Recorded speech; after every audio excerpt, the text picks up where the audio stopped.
Mangio più del previsto, non dimagrisco, col cibo insisto, giorno e notte un vizio lo gradisco.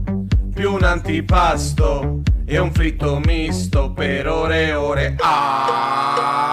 Prendo una bella pizza, ordino al bar una cassatina e poi gustando una pizza fritta, ti giuro son contento con la panza piena e non dimagrisco.